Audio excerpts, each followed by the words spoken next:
Hi everyone and welcome back to the Upside Down and welcome back to another part in my deep dive with the Upside series. This is going to be for WandaVision episode 7. As always, there are spoilers. My spoiler thoughts, my spoiler review, my spoiled theories. You've been warned. Make sure you've seen episode 1 through 7 before watching this deep dive. Unless you don't care. Oh, there's a mid-credit scene, everyone. So, a mid-credit scene. So, there is a mid-credit scene for this episode. So, definitely check that out. Not only are there spoilers, like always, but there are time codes down in those comment sections and in the description below. So, check out those time codes if you want to skip to a certain part to see what my thoughts are on that, or my theories are. And please enjoy this deep dive into the Upside.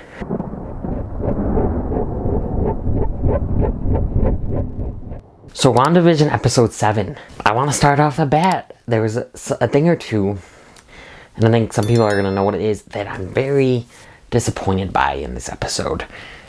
It was a big letdown when it happened, and that is the aerospace engineer reveal, which we will get to when I get to that in the episode.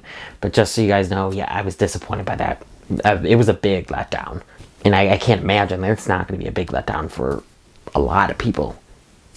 But just because that is the bad part of this episode doesn't mean that this episode does not have, greatness in it. I still love the Easter eggs, the hints, the clues, the answers, the lack thereof. So let's get right into episode 7 of WandaVision, Breaking the Fourth Wall, which I love. I love that title. I think it's perfect. I love the titles for these episodes. Obviously, we get big Modern Family vibes from this episode, which is amazing. Modern Family is one of my favorite shows. I even have my sitcom Funko Pops. I have Phil and Claire up there, and with Wanda and Vision. Then this side, I have Jim and Prison Mike with my black and white Wanda and Vision. Modern Family, a big Modern Family star did. Elizabeth Olsen is definitely channeling Julie Bowen, Claire, and just the whole aesthetic and feel of Modern Family. They've done this so well, and now we're finally on a show that I'm the most familiar with out of all the shows that they've paid homage to so far. I'm most familiar with Modern Family and The Office and Parks and Rec. There wasn't much of that stuff in there though. I wish there was more Office, but no, it was a lot of Modern Family. So the boys wake her up. She's tired. She doesn't seem to be herself. She seems kind of depressed and down and out, as they say. She's just saying, "Mom's not sleeping, your mom's just resting her eyes." The boys are like, "But everything's glitching and my head hurts. I keep hearing everything, and our game is glitching, and it's really cool, the game's glitching." The GameCube controllers to old Nintendo controllers to Uno, just a deck of Uno cards. And it's really funny, and it you see throughout this whole episode that time is switching around. So certain things will be, from the 60s, and then there'll be, this decade and that decade. So things are glitching and switching around. So we have a talking head. She's Claire, or it's Wanda, but she's definitely, like I said, channeling Julie Bowen. She just says, "I need a staycation, quarantine, just whole day for me. That'll teach me." Just, as she sees it as her punishment for, as she says, intentionally expanding her whole fake reality, or whatever she says. So, I thought these Modern Family talking heads were so fun, and just the homage to Modern Family and these 2010s sitcoms it was such a fun time. So then we see, she goes in and gets cereal. She waves, she acknowledges the boys, but she's just 1 minute or whatever, and she goes and gets her cereal. The news is on, and she gets her cereal, and it's Sugar Snaps. I saw that. I mean, it was a clown on there too, so, we just got the circus. We saw them turn into the circus at the end of last episode, and we see more of the circus in this episode. And it's Sugar Snaps, Snap, like Thanos' Snap. And you see the clown on the box. And things are switching around. The milk is switching to different eras and, everything. And of course, obviously, Wanda doesn't understand what's happening. She has some talking heads about it. Everything is fine, yeah, it's fine. And really clever stuff. Everything's switching around. We saw her. She took on a bigger responsibility now that she's expanded the whole, hex, the outer limits. She's expanded it, so obviously she probably has to work a lot harder. And there are probably more people that are, down and out, like we saw last episode, that are just standing there doing nothing because she's not focusing on them. Then we get, the line, "It must be Case of the Mondays." Am I right? And then we get the theme song intro for this episode, and it's very, the music reminded me of The Office-ish, and it's very Modern Family, and it switches from different things saying Wanda, Wanda, Wanda, Wanda, Wanda. And there's even a goldfish, and it was like a fish called Wanda, I think is a thing. I haven't seen anything really about it. I just have heard about it. And everything is saying Wanda. It's all about Wanda in this theme song. And then I loved at the end, it's a calendar, and it says Wanda, then Vision comes up, and it's WandaVision in the Modern Family font, which I loved, because like I said, I love Modern Family. So it's great seeing kind of two of my favorite shows combined. There are no lyrics in this one. It reminds, the theme song, I can't put my finger on it. I wrote that in my notes, I can't put my finger on it. Oh, Happy Endings, kind of. Maybe that, I don't know though, because, well, no, Happy Endings was on during Modern Family's time. So it reminded me of the Happy Endings, which is such an underrated comedy sitcom. It's a really good one. I definitely recommend checking out. It's pretty funny. The cast is great. So then we're out with Hayward. He's talking to his agent, and he's like, "We launched today." So we don't know. I mean, I don't know what they're exactly going to do, but he just says we launched today. So Vision wakes up where we saw him last. He wakes up. He's in the middle of the circus. And this guy's like, "Oh, you must be the clown. I'm glad you're already in makeup, blah, blah, blah." He sees Darcy. Darcy's, since she was handcuffed, to the truck in the last episode, she's just there. She's the, in the circus, the people that get out. The escape, the great escape, artist. She's chained up in the fake chains that you can get out of. He's trying to get Darcy's help, but she's just like thinks he's hitting on her. So then I think Pedro's not their uncle. I'm guessing Wanda is like, "Don't ever listen to a thing that man says. He's not your uncle." So anyway, we in the mid-credit scene we'll get more on whether Pedro is their uncle or not. He's not. As far as I can tell, he's not. And then it's kind of meta, breaking the fourth wall meta, and Wanda's like, "Well, I know you guys think I'm your mom, but no, I'm your mom, and you must think I have all the answers." Well, I don't. I have no answers. It's us too, every week, maybe some answers get answered. No, maybe some questions get answered, but it always reveals a new question, a new theory, and something else we need answered. She, like I said, she's channeling Julie Bowen and Modern Family, the whole feel of the show. She's like, everything is meaningless, draw your own conclusions, basically. Then in her talking head, she was like, Vision is their father, so they were literally born with tough skin. It's very fun stuff. So Agnes comes over. Wanda just doesn't care. She's sitting on the couch. She opens up the door with her magic. Agnes comes in looking like a Modern Family character, looking like a character from the 2010s, which is just, it's us basically. And she says she'll take the kids. Her talking heads are very fun. Everyone's talking heads are very fun. I really like them. Agnes's talking heads are really funny, and they have some foreshadowing, some Easter eggs in there. So she takes the boys so Wanda can have some alone time. She says to the boys that she goes out. She's like, "Oh, don't worry, I don't bite." And then they go with her. And then in her talking head, she was like, "I did actually bite a kid once." What we know later. Okay, so she's Agatha Harkness. So she's also a witch, Agatha Harkness. But that's a theory everyone's been having, and I really believed it, and that came to fruition in this episode. It was proved, it was confirmed. So that was really an awesome part. We'll get to that in a minute. But she's like, "I did actually bite a child once," or something. And stuff like Hansel and Gretel. The witch eats children.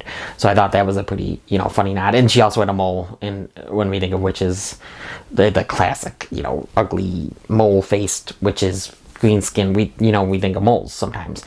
And she actually mentions a mole to Wanda. And then walks out and she's like, "Kids, can you actually check for it? It's right above my..." Then it goes to Wanda. Alright, so then we get the biggest disappointment of this episode. Monica and Jimmy are headed towards a base, and I'm like, yes, we're going to find out who the aerospace engineer is. I was so excited. So happy. I was very, very anxious. I was like, who's it going to be? Who's it going to be? Who's it going to be? And then they get there. Oh, wait, no. So they have a conversation in the car. They get Darcy's email in the car. Cataract file, and they say, Hayward was trying to bring Vision back, and nothing worked. Nothing that he tried worked until Wanda got a hold of the body. So now he wants to get Vision back to him. He wants to have his sentient, as they say, sentient weapon back. Then they get up to the base, they get out, and I'm like, oh, here's the big reveal, here's the big reveal. Are we getting John Krasinski as Reed Richards, the aerospace engineer? No. We get someone called Major Goodner, I guess, worked with Monica's mom, and the trust goes on to Monica. And Major Goodner, I even looked that up just to see if that was even an ode to the comics, a nod to the comics, a nod to anyone that works anywhere in Marvel Studios, Disney even. I don't care. No, it's like no one. I didn't find anything in my research. I only did it a couple minutes. I only looked for a couple minutes. But what a letdown. I mean, okay, I don't even care that if it wasn't John Krasinski as Reed Richards, which I would have loved and freaked out about. Really, I would have, because John Krasinski is like one of my favorite actors, because The Office is my favorite show. The Office is my favorite show. And it wasn't, but I don't even care that it wasn't. I do care, but I would have taken anyone that was someone important. For 2 episodes, you're gonna tease us with, oh, the aerospace engineer, oh yeah, my guy's gonna be here in an hour. Yeah, oh yeah, I know someone. And then get a text, and then you're gonna drive away at the end of the last episode to get to him or her or whatever. And then it's nobody important to the comics. Nobody important to the comics. The MCU, the shows even, anyone. It could have been Rapunzel from freaking Disney. Just make it someone. I'm joking, obviously, about that. But it wasn't anyone. It was Major Goodner, which is fine. Because I did like this, scene coming up. So Vision finally brings Darcy back into the reality, by touching her cranium like we've seen him do with Norm and supposedly Agnes. I mean, he did do it to Agnes, but we'll get to that in a minute with the Agatha Harkness stuff. Darcy makes a comment that I really liked. It's another meta comment by her, because she's such a big fan of the show WandaVision that she's been researching and watching the past week. So she's like, I secretly wanted a guest spot in this show, but that sucked. Then this leader guy from the circus or something, I think he's one of the sword agents, but he's obviously in the Hex. So he's trying to stop him, but Darcy punches him, and you actually hear like a clown squeaking noise when her fist hits him. Then they steal a food truck that we saw from last episode get turned into a food truck, and they drive off. Then we get back to Wanda. Things are glitching. We saw some of this in the trailer. It's when she does this on the couch and things change like to the TV, and then the living room changes a little, and then we see the stork again, which I thought was a really good callback to a few episodes ago with the stork. It was nice to see him, and it looked like he disappeared this time. And probably because the kids were born, because if you notice, like everything that had to do with the kids, the magic, she's trying to put the stork away, she's trying to have them stop crying. She couldn't control that stuff. But anyway, the stork disappeared, and everything's turning to different kind of decades, the TV will be from the 50s, and the couch will be from the 2000s. It all changes, and glitchy. So then we get to a talking head. She doesn't understand what's happening, and the interviewer asks, don't you think you maybe deserved this? And it's kind of a tense voice. There's a little bit of eeriness, just a little bit of eeriness to that voice. And if it is Agatha, because we find out later Agatha's behind the camera, but I think that was just symbolism for her controlling everything. But it could have been Agatha, like, in disguise. But anyways, the interviewer's like, don't you think you maybe deserved it? And Wanda's like taken aback. It's another, kind of eerie scene that takes us out of it. And she's like, what? You're not supposed to talk. So the commercial for this episode is for a medicine called Nexus. Okay, so my mind is blown now. I just looked up Nexus. That's really cool. Let me read this. The Nexus is a cross-dimensional gateway which provides a pathway to any and all possible realities. This includes realities between realities. It is unknown whether it was created by some being, or just if it's the one place in the entire multiverse where all realities naturally intersect.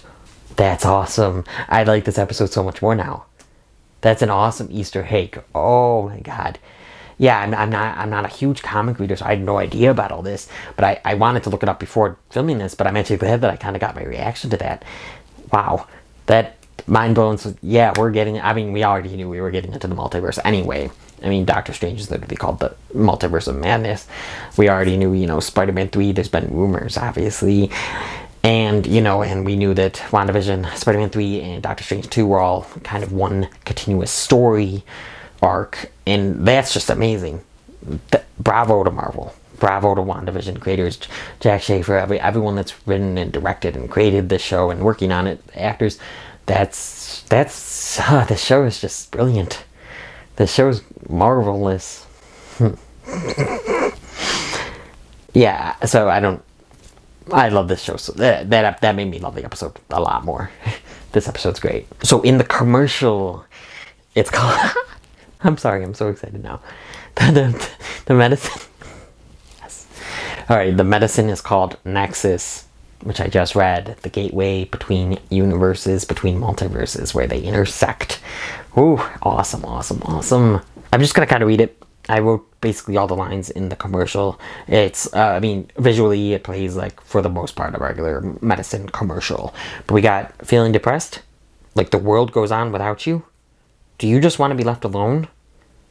Ask your doctor about Nexus, a unique antidepressant that works to anchor you back to your reality, or the reality of your choice.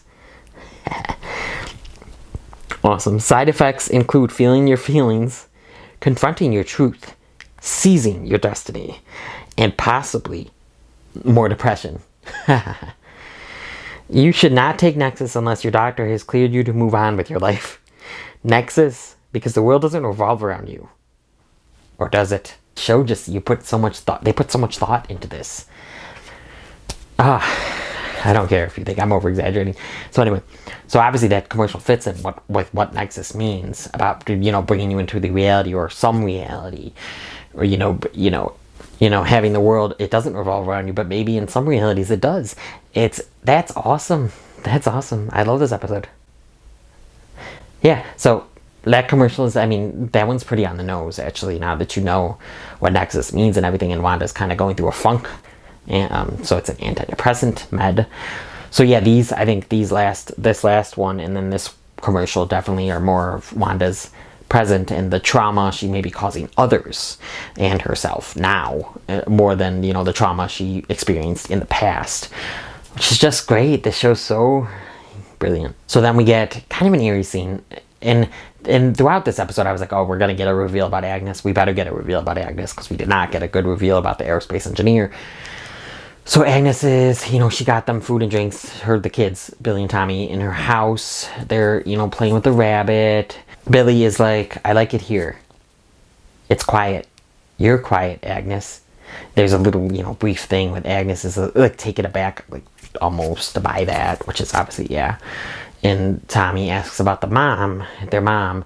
She takes a second, but she answers him. She's like, oh, your mom's gonna be fine. Your mom is super mom. She can do anything. And then we get a talking head, and she's like, I wasn't gonna explain to a 10-year-old that their mom's cuckoo for Cocoa Puffs, which I just love that line. Like I said, Kathryn Hahn is so fun in this role. She's great in it. This cast is just fantastic. I know I say a lot of the same stuff every deep dive, kind of, but they're just great. And Kathryn Hahn, you could tell, and everyone is especially having a fun time in this show. So now Monica is getting suited up to go into the Hex in this machine thing. And I definitely loved this part. So it definitely made up. It was kind of for the reveal, but not really. I'm just still mad that they foreshadowed something. 2 episodes, they teased it. And then it's nobody. Fine, though. So anyway, Monica is suiting up to get in to that machine and through the Hex, back into the Hex, save Darcy, save Wanda, save everybody. The Major's like, oh yeah, she'll go in unharmed. It'll be smooth sailing. To Jimmy Woo, he asks about it. And then, nope. It hits the wall. It's kind of trying to go through. It can't, though. It's really struggling. Kind of like reminding me of Vision trying to get through last time. It was really struggling. Monica's still trying, though. Woo is like, get out of there, Monica.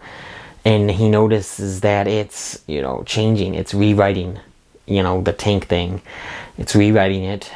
And Monica gets out in the nick of time, which is great. Which I knew. And Monica flings. And then Monica, flings out. She rolls. And then the truck thing flies back. And there was a second because Jimmy and the whole team were running towards it. I thought that truck was actually going to hit someone. I was like, ooh. I thought it was not Jimmy. I did not expect Jimmy to die or get hurt or anything in this. But anyway, it didn't hit anybody. Monica gets up. Jimmy knows what she's about to do. We know what she's about to... Well, we know what she's about to do. Monica runs in. Jimmy's like, no. Monica runs in. She knew she can do it. And this is a very tense scene. A very great scene. Really well directed, written, and acted. Monica's like going through... She's trudging through this, hex force field thing. You kind of see different parts of her... what she would look like in the sitcom, what she was wearing before she went in. You see a few of her. And you hear, scenes from Captain Marvel. You also hear her mom talking, Captain Marvel talking, her young self talking. You hear all of this. You hear these words of encouragement from those people. And then it seems that Monica gets her powers, which I loved. This was such a great scene. Oh, I loved it. So good. This almost made up for everything. But anyway, now that I know the Nexus thing, that's amazing. Monica gets through herself. She's herself. She's not a sitcom version of herself. She gets through. Her eyes are bluish. She, I think, has her powers. I think it's safe to say. Or is at least in the early stages of getting them. And, she forming them. Learning them. So anyway, she runs. She takes off that white suit thing and runs straight into the town. Darcy and Vision are catching up in the van while they're driving, but things keep stopping them. They're talking about what happened in Infinity War, that he died twice.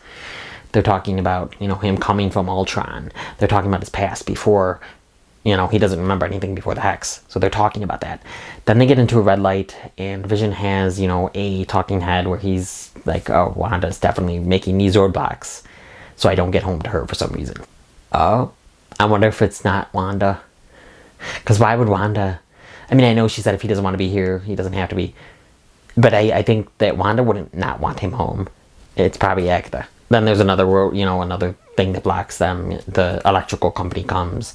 Children come later. Darcy's like, I've been watching WandaVision for a week now. Your love is real. You guys were made for each other. So that was really assuring. And I'm glad that she told Vision that. So then Monica gets to Wanda's. Monica goes into Wanda's house right away. Wanda's like, wait, what are you doing here? How'd you get here? And honestly, those first two lines kind of sounded like it was more like she was relieved, and then she gets angry though right away. She does get angry, but it's more like she I don't know. She didn't sound that angry right when she heard Monica's voice and saw her. Anyways, then she's like, get out of my home, and she like flies her out with her powers, and the town, the neighborhood basically stops. We see Dottie for like a second.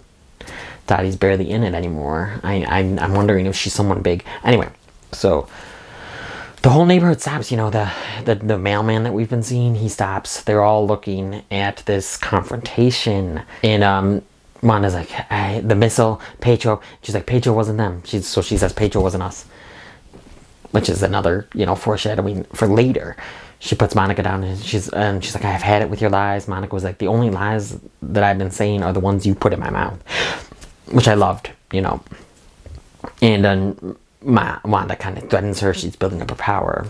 Monica says, do it then. Take me down. Monica says, hey, the difference between Hayward and you, Hayward is starting to see you as a villain or something like that. And Wanda's like, maybe I already am. Ooh. Which is what we've been, guessing. And it's kind of leading to her being the villain. Agnes sees them fighting. She goes outside. She stops them. She takes Wanda away, comforting, pretending to comfort her. Monica's like, it doesn't concern you. Then she's like, Wanda, you got to take it down. Then Wanda's like, no. And before that, it kind of seemed like Monica was almost getting through Wanda. She was kind of trying to be emotional with her, trying to connect with her. She's like, I lost someone, the most important person to me too. And I can't control it. I can't bring it back. I just need to, embrace it, kind of. I can't run from it. And it's my truth. I don't want to take it back. Or something like that. And, trying to, level with Wanda. And then I thought she was actually getting through her for a second, but Agnes takes her away. Then the neighbors, the mailman and everyone, they just go back to their regular lives. Agnes brings Wanda into her house, and I noticed right the way the boys aren't in there. And I'm wondering where the boys are. And Wanda's obviously going to go into where they are. She sits Wanda down. She goes to make her tea. Wanda notices, the Eden sandwiches and the drinks, and then the TV show on the kids show, which I think is a real show. It looked familiar. I think that's a real kids show. Especially that tall red thing with the one eye definitely looked familiar. I can't place, I can't place it though. But anyway, Wanda's like, where are the twins? And Agnes is like, oh, they're probably playing down in the basement. Wanda gets up, she goes down to the basement, she's calling out to the boys. Now, this is something I noticed. I don't know if it means anything, and I don't know if it is. The stairs to Agnes's basement kind of looked similar to, if you remember earlier, when the stork appeared, like right before the stork appeared, you hear the bird sound, and the Wanda's stairs are kind of weird, basement-y stairs. So I'm wondering if they are the same stairs, and that was kind of, her peek into Agnes's house or something. Or maybe a connection to Billy and Tommy. I don't know. It'd be interesting to see if those stairs are the same. If it means nothing, if it means anything. So anyway, back to this. She's going down. She's calling them. It's a weird, creepy, eerie basement. Really is. And this whole episode and the whole show, basically, we've been thinking something's up with Agnes. But this whole episode definitely had a lot of Easter eggs and a lot of references and a lot of foreshadowing to it. And she's going down through this weird stone maze thing. Weird in the basement, and then she sees like a bunch of artifacts and a spell book and weird clocks on the wall with arches around, and it's very odd and mystical and magical, and definitely seems like something a witch would have in her basement. Then we hear a latch, and Agnes comes down, her hair's all down and crazy kind of. She's petting her bunny. Wanda, Wanda, Wanda, you didn't think you were the only magical girl in town, did you? She locks the door, with her powers, and she's like, the name's Agatha Harkness. Nice to finally meet you, dear. Oh, that was so good. That was such a good ending. I mean, there's a little bit more, and we'll get to the mid-credit scene in a minute. So she just says that, and it's what we were all expecting, but it's still such an awesome reveal. They revealed it in such a great way. I thought it was very, witty and, eerie and off-putting. So I enjoyed this reveal, even though we kind of already guessed that Agnes at least had something to do with it, but we all kind of guessed that she was Agatha Harkness. And I think if you didn't know who she was in the comics, I think this is still a great reveal and an exciting reveal, because now you can look in this show in general, like, just gives you a reason, to look back at the comics and see what Easter eggs are in the show as well. It's definitely a cool, thing, because not a lot of people are probably going to know who Agatha Harkness is if they're, didn't read the comics. I only really knew from the theories, and I didn't read up much on her, but I read up a little. And I was like, oh yeah, she might be Agatha Harkness. And in this episode, it's finally revealed she's Agatha Harkness. So she does some magical thing to Wanda, and Wanda kind of glows her face, and she does some magical thing. I'm guessing maybe she's mind controlling her now. Or maybe, she is feasting off her power. She's feasting off Wanda's powers, or maybe there's someone even bigger than both of them. But maybe Agatha's just not as strong as maybe she used to be, or she's just not as strong and she just needed a reason. And that's why Wanda can't really remember how this all started. Maybe Agatha made a deal with her or something to, start this town, but also a place where Agatha can feed off of Wanda's powers. So that's my theory for that. So anyway, we get to an Agatha theme song. It's really cool. It kind of goes through the episodes we've seen so far and what Agatha has done behind the scenes. Who's been messing up everything? It's been Agatha all along. Who's been pulling every evil string? It's been Agatha all along. She's insidious, haha, so perfidious that you haven't even noticed. And the pity is, well, we did kind of notice. We thought, we guessed that. But anyway. And the pity is, it's too late to fix anything now that everything has gone wrong. Thanks to Agatha, naughty Agatha. So, about the naughty Agatha line, her sweatpants in the theme song, the Malcolm in the Middle-esque theme song from last episode, her sweatpants had naughty on them. When the boys, had the camera up right at her butt, her sweatpants had naughty on them, and now they said naughty Agatha. So I thought that was pretty cool, a nice Easter egg. It's been Agatha all along. And then it's Agnes from, the episode, the, Full House kind of episode. And she turns around and it's her, her get-up from that episode. And she has the blanket with Sparky in it. And she's like, oh, I killed Sparky too. And then an evil witch laugh. Whew, it was so good. And they did that was like, it was a comedic. The way she kind of said it was comedic, but it's such a sad thing. The dog died. That she killed the dog, which was a theory of mine. I was so happy. And I mean, a lot of people had that theory, but I said that theory before I read any reviews or other videos on it. I'm not saying I came up with that theory, obviously. But anyway, yeah, it did definitely, it's nice to have your theory come to fruition. So remember, there is a mid-credit scene. And luckily I saw someone on Twitter after the episode, that said that there was an end credit scene or mid credit scene. And I went to the mid credit scene. It's a really good one. It's quick, but I liked it. And so Monica's lurking around. She's snooping around Agnes's house to her. She's trying to find a way in. She's trying to see, if Agnes is doing anything to Wanda. She's probably trying to talk to Wanda again. She sees, those basement creepy doors things that go down to the cellar from the outside. So she opens those. She sees like Agnes's purple magic kind of like on these vines going down the stairs. Then Pedro's right there. And Pedro's just like, Snooper's gonna snoop. Then it cuts. So that's the end credit scene. So Pedro is seems to be working with Agatha somehow. It'll be interesting. Maybe that's Agatha's son. I doubt they would go the route of that being Ralph. Or maybe it's Ralph in a different body. Or maybe, the bunny is Ralph. Well, I don't know. The son. Or we don't know. So my think is maybe Evan Peters is her son. Evan Peters' character is her son. Like I said, I don't know much about the comics. So anyway, that's the mid-credit scene. So definitely make sure you sit around. Check out that if you haven't. So just kind of my closing thoughts. I was really hoping for a Two Broke Girls reference in this one. I know it's not that important and it's not that big of a show. But, I mean, you have Kate Dennings who played Max in that show.